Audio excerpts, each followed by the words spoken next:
SmackDown, Friday, November 24th, 2023, the go-home show to Survivor Series WarGames.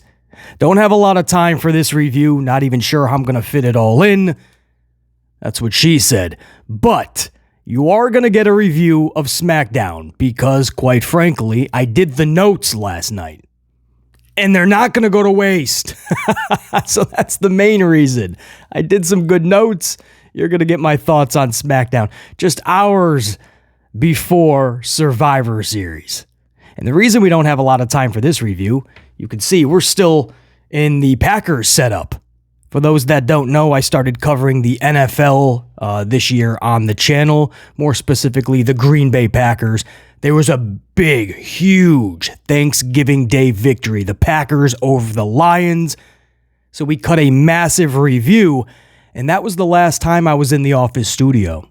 So that's why the Packers setup is still rocking. And on top of that, tonight is Survivor Series. And what I would like to do, I didn't even mention this because I didn't think there was going to be a chance. It was going to be no chance in hell. But there ended up being a chance, and the chance got a little better. And before you know it, I'm comfortable enough to say there's about an 85% chance, it's pretty good in my Steiner math, that BC will be live on the channel tonight for Survivor Series. A live review, the good, the bad, and the ugly of Survivor Series. Live review, reaction, and watch along on the channel. So hopefully you guys can stop by, watch the entire event with BC, or listen in with BC, or stop by every now and again. After every match, we put a tally and a column, good, bad, or ugly. It's always a fun time. So stop by throughout the event, stay for the entire event. But either way, stop by, say what's up to BC and the Amplified unit, from the red team to my channel members, the gold team, the gold unit. Everybody would love to have you in. Say what's up. That'll be open to the entire Amplified unit. As long as you've been subscribed for at least 4 weeks, you'll be able to chat live and hang out with BC. So that's what we hope to do. So between the big review we did after Thanksgiving, the huge event tonight that BC hopes to be live on the channel for, between all of that, I got a lot to take care of beforehand. So I got to somehow fit this review in. So my cold open is just letting you guys know there's a big chance we're going to be live tonight on the channel. Hopefully you guys can stop by. That's my cold open. Now, on to the review. Now, it's got to be a little bit more fast and furious than usual, but don't worry. These notes are very candid. They're very on point. They are very truthful, honest, and amplified as always. So just because we got to go a little bit quicker does not mean you're going to be skimped out on the amplification. For instance, the start of this show, Chicago starts off hot, and they cooled off instantly. Team FelAir hits the ring, right? Co-captains, I call it, Charlie Flair, Bianca Belair, and then you have Shotzi, along with a Becky Lynch from Monday Night Raw. And each of these ladies cuts a time filler promo, is what we call it. That's when they all have a microphone. They're going to wait for the other person to say a few words that you're never going to remember, right? Just time filler. Just say some words. We're going to get the heels at Survivor Series. Yeah, and you're not going to stand a chance because we are a cohesive unit. And I don't know what they're saying. Doesn't even matter. In fact, Bayley has enough of it. Bayley comes out not even with damage control. Bayley just comes out by herself. And she proceeds to cut a promo on the faces. And Bayley is so good, but this promo was just too long, so she lost the crowd. But the second Bayley came out, she's like, oh, shut up, stupid idiots. It pops BC every time.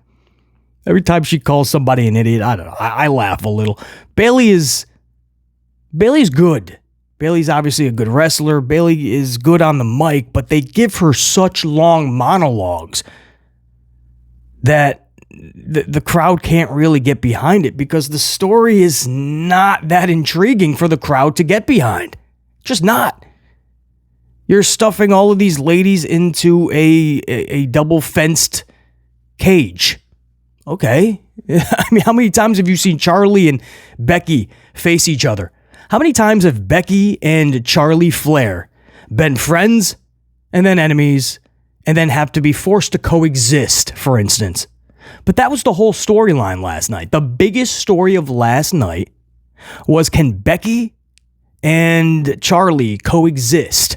Right? Little friction at the start of the show. And then at the end of the show, that was the storyline. We went off the air with Becky and Charlie bickering. You know?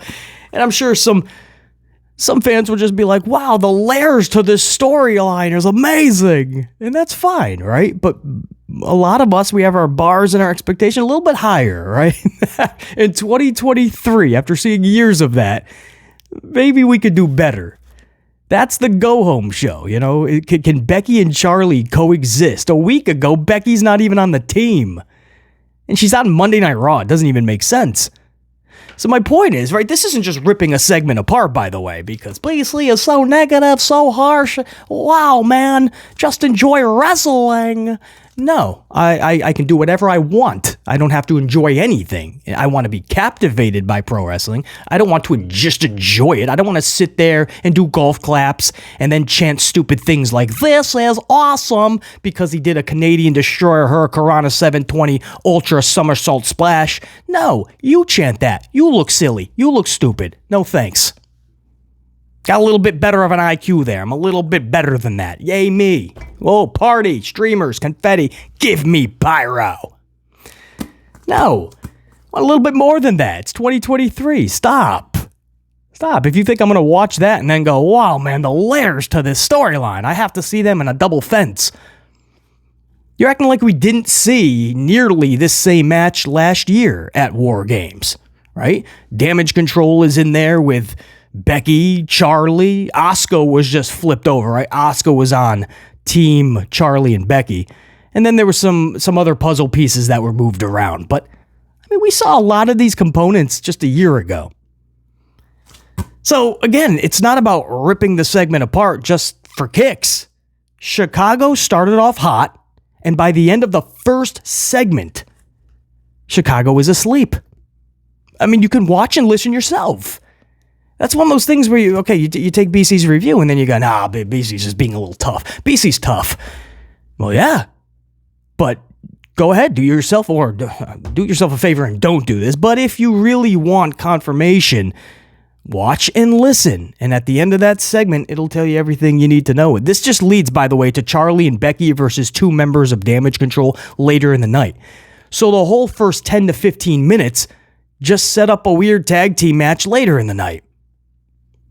A main event for the females, okay, but when they cut to commentary, you can look at the crowd. They were just sitting quiet. You could hear a pin drop.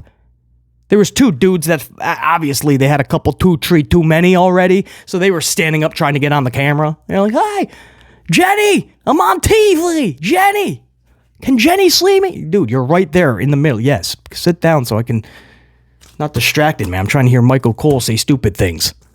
Anyway, it just sucks that the crowd started off so hot, and by the end of the very first segment, it just bombed out.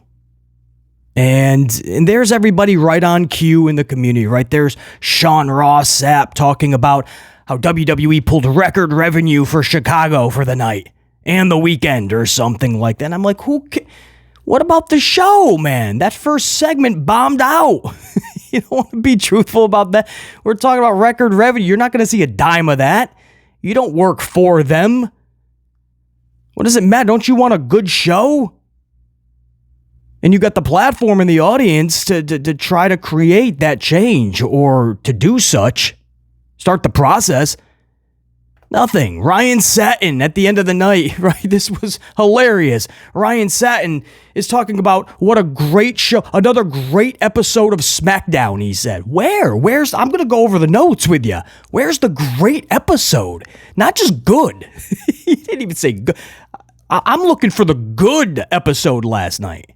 There was a couple, 2-3 decent things that happened. Decent. Bypass good. We're just like a great episode of SmackDown. And as long as there's these people like the Satins, they don't have to change, guys. They don't have to get better. They don't have to do anything. They have these people that are touting record revenue for them, as if that does anything for the fans. Just because people are willing to spend a lot of money just to get out of the house. Good.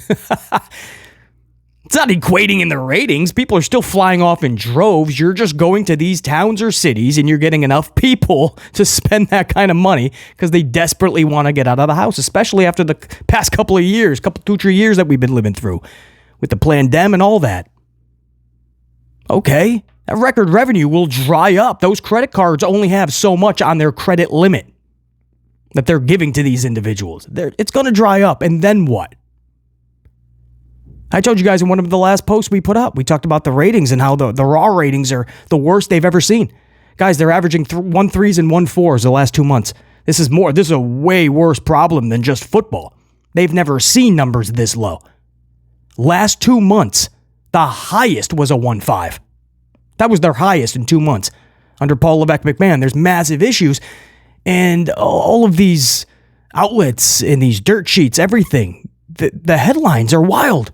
Raw sends a solid number against stiff competition. Raw stays steady in their rating with a 1.4. Amidst great competition, Raw was able to somehow achieve a 1.3. It's wild, right? If that was Vinnie Mac pulling 1.3s and 1.4s, dragged over the coals, and then back again, and then just repeat the process. That's what the community would be doing. Because it's Levesque McMahon, we're like, whoa, a 1.3? Good job, Paul. It was a good football game. This is way worse than football. Not even Vinnie Mac was pulling in 1.3s, 1.4s for 2 straight months. Going into the holidays, where the interest is going to really fade away because the business pretty much packs up for a full month in December. But what I'm saying is, people have to be truthful about this, man. Like another great episode of SmackDown. Great? Let's see. That was the first segment. Then we went into the first match of the night. Profits versus Priest and Balor the Judgment Day. Tag titles were on the line. Judgment Day claims victory as Balor pins Montez off the coup de grace. And they retain their championships. Why would the Profits already have a title match if they were just going to lose pretty simplistically, by the way? You can have Rhea Ripley out there. You can have Dum Dum. You could bring back the NWO. And it wouldn't matter. The Profits are just losing. Then you just put them with Bobby Lashley. I just don't know what this does with the Profits. But that's another story. The bigger issue here is that this wasn't a bad match. That's the good news. The bad news, the crowd didn't know what to do.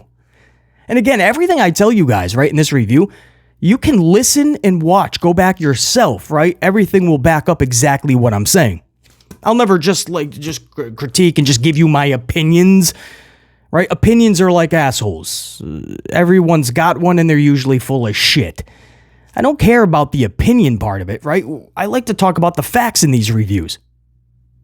So when I say something, if you guys go back and watch and listen, it'll absolutely coincide with every word that I'm telling you. The crowd didn't know what to do. In fact, there was a moment and the reason for that, first and foremost, heel versus heel. It's a heel team versus a heel team. I know you still want to like the Street Profits, but guys, their whole feud this last month has been with LWO and the attacks that they put on. Who was it? Was it Carlito? And Carlito's obviously a face, came back as such, still is.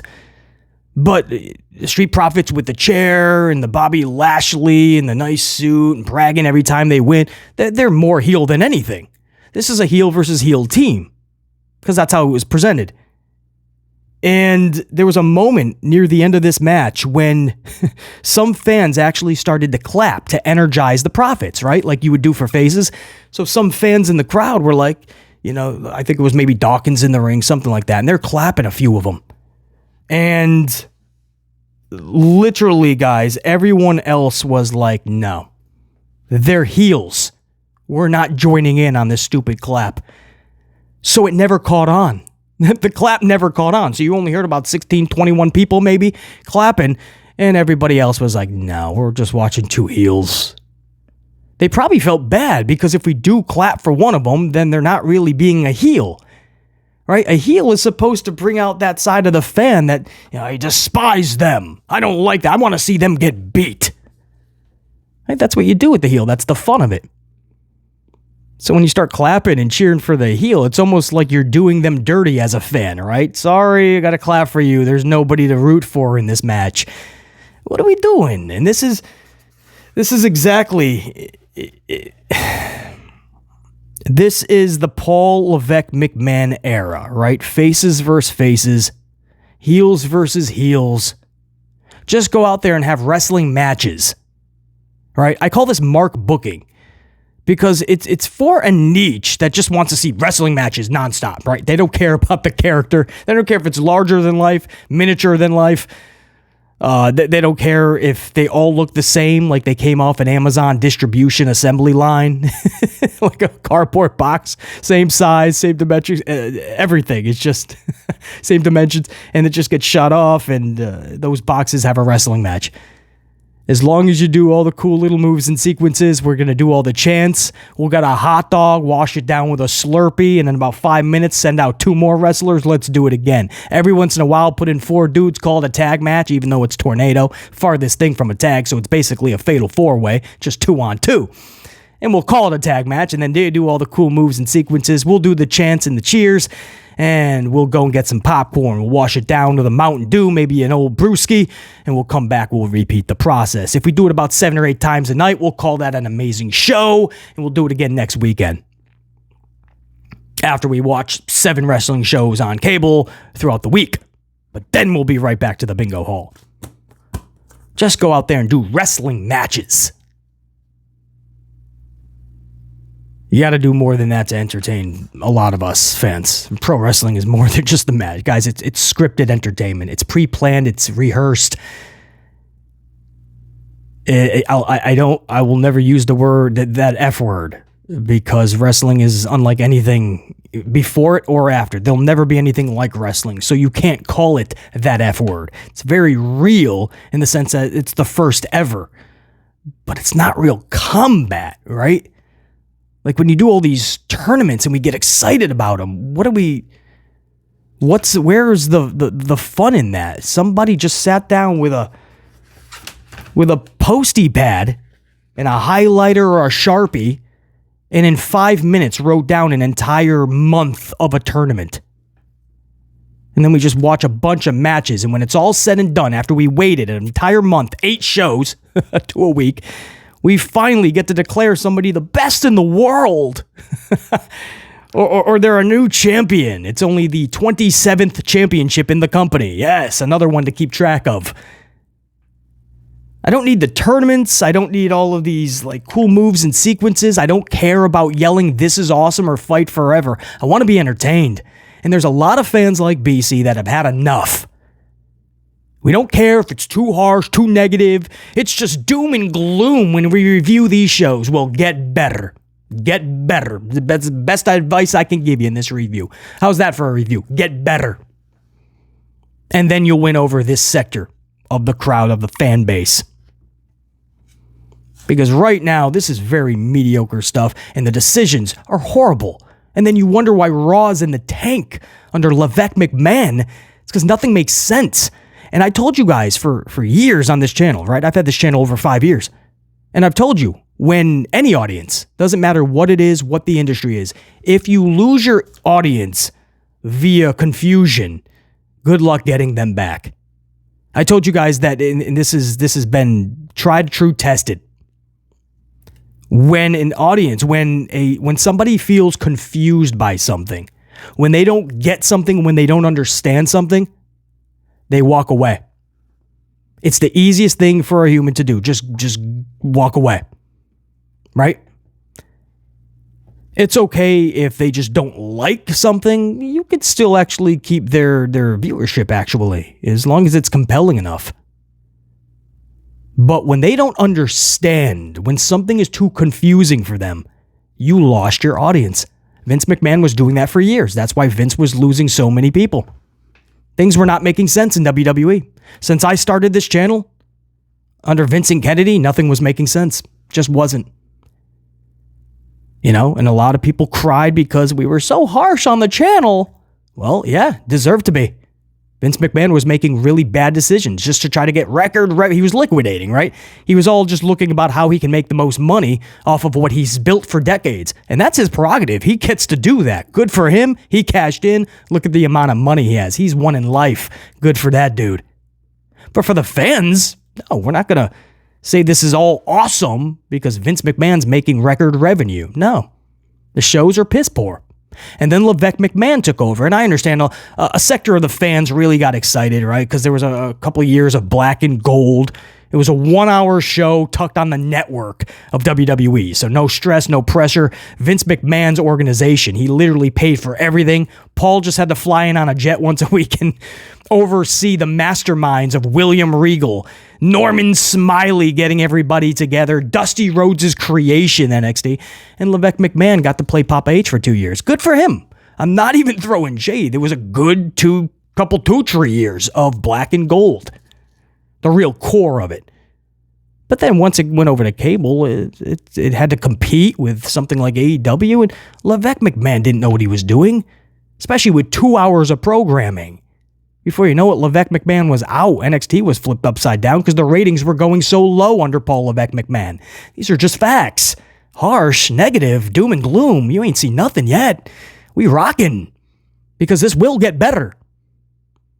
So then LeVec McMahon gets 5 hours of programming every single week. Raw, SmackDown, and Raw is producing the lowest numbers of all time, just like NXT was doing under LeVec McMahon when they went to cable. Are you guys noticing a trend? LeVec McMahon brings in really bad ratings. And when you want to narrow it down, it's pretty easy to see why. He produces confusing television. I'll get you confused with the words. He produces confusing television. Faces versus faces. And then afterwards, just shake hands, right? Good job, Wrestler A. Mutual respect right back at you, Wrestler B. Heels versus heels, right? Bronson's in there with Gunther. Okay, maybe we'll see a Gunther bomb on Bronson. I guess that's the best thing we can say about that match. Other than that, somebody has to out-heel the other heel, right? Doesn't make sense. Sure enough, Gunther wins, which should happen, and then Bronson's left in the ring trying to get sympathy from the crowd. Are you trying to turn him? That fails miserably. So then you got Miz and Gunther.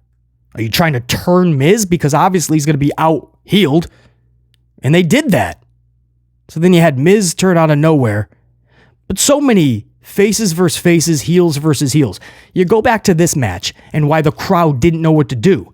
Profits versus Balor and Priest. The Judgment Day versus the Street Profits. Heels versus heels. You're not even giving your audience a chance to have fun and root for somebody. You can go to a NASCAR race. Never seen a race in your life. Don't know who anybody is. But you can pick the car, right? You can hear how the crowd responds to somebody. And you can say, I'm going for that one to win the race. For instance, I tell the story all the time. I used to go with my uncle to racing all the time. The modifieds, right? The open engine modifieds. Open wheel, they call it. So we go to these modifieds every single weekend. And everybody booed this one person. Reggie Ruggiero was his number was 44. I'll never forget it. And it was like a yellow, like a lime, like this color. 44. And everybody booed this guy. Nobody cheered this guy. And that was one of the first inklings that BC knew I was a natural born heel. Like, I just loved it. Everybody is booing this guy. Come to find out, it's because his racing isn't the cleanest, but he's going to get you out of the way. If you're in front of him and the laps are winding down, you're going to not be in front of him for that much longer. He's going to, no matter how he's got to do it, you're getting out of his way, and he's winning that race. So he got booed by everybody. I looked at my uncle and I said, I'm going for him. Ended up being my favorite driver, man, especially for the modified tours. Anyway, it's just one of the best examples I can give you. Of you show up to the track and you instantly know who's a winner, who is not, who's the crowd behind, who do they not like, who gets the good reactions or a reaction, who does all of the entertaining things out there on that track. It's all simplistically right there in front of you in the first 5 minutes you sit down and you stare at that track. It's all presented to you. It shouldn't be confusing. With LeVec McMahon, maybe it's easy booking for him, right? He just doesn't want to think faces and heels because he can't keep it all in order anyway. So he's just like, you guys have a match, and you have a match, and you guys go out there and have a match, and you get a car, and you get a car. He turns into Oprah. Everybody gets a match. Doesn't make sense. You're wondering why these individuals are in there.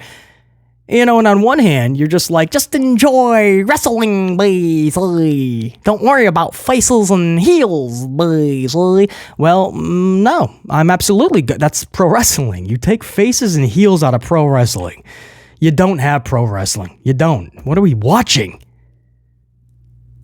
I don't need to just watch one rehearsed, scripted, planned match after another with no rhyme or reason behind it because there's fancy gold titles on the line, because they put a fence around 2 rings. They call it WarGames. There better be substance. There better be story. There better be larger-than-life characters, man. That's pro wrestling. I did not witness everything we witnessed in the 80s and in the 90s and the Attitude Era, the Golden Era to the Attitude Era, even Ruthless Aggression, all of that to get to the Mutual Respect era. Wow, Dragon Lee and Rey Mysterio shaking hands. What a matchup. And then you just repeat the process. Cedric and Dragon Lee shaking hands. Wow. Drew McIntyre and Seth Rollins showing respect. Stop. Man, it's Paul Levesque McMahon, man. He just has this one-dimensional way to book, and it's called confusing. And I just told you, man, when your audience of anything feels confused, they'll walk away.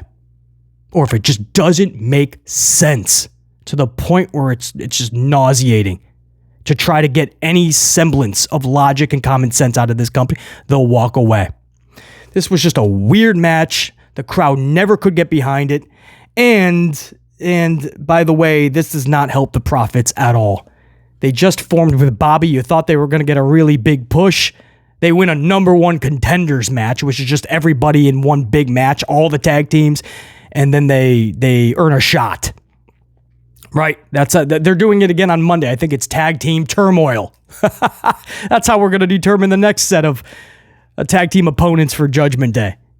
But the Profits just formed this new stable, and they're already first of all, they're dancing to the ring just like they were when they were faces, and they're looking up at the lights when it's said and done, just like they were doing when they were faces. I don't know what this... There was a thing posted up by Bobby Lashley. He's with BFAB, and it just says, Street Profits, we have to talk. So are they already getting booted from the group? I wouldn't doubt it. With HHH, he doesn't know what he's doing. I mean, Escobar's already out of the group of LWO. They just formed 2 months ago. You don't know what's happening in this. It's just nothing. Everything's off the rails. Meanwhile, I don't know if the crowd is watching a wrestling match or a tennis match because it's the same amount of noise. Moving on. Greyson Waller effect. He introduces Kevin Owens. Owens music hits, but it's Austin Theory acting like he's Owens. He's got his Owens t-shirt on. He's doing the Owens like just hulking up. And I had to laugh, man. It was so well done. I always like when they do things like that. But Corey Graves is like, his arms look great. How long have I been away for? That was Corey Graves popped BC on that one. And then the real Kevin Owens showed up. And then right after him, LA Knight showed up. And Owens and Knight take out the heels. And then we go to commercial. That was really it. But I will say this, man. The reaction that LA Knight got. Finally, it matched the beginning of the night bare minimum. And I think it was even more than that. LA Knight, easily the best reaction of the night. That guy is that's another reason why I said, why would you just feed him to Roman on just 2 weeks' notice, looking up at the lights over a simplistic spear?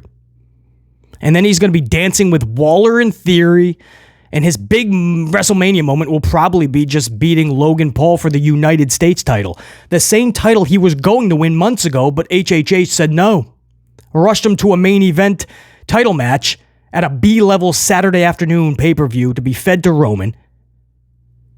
And then he just has to wait 6 more months to get the same title he should have won months ago. The same title that Austin Theory had already been carrying around 4 times within the last year.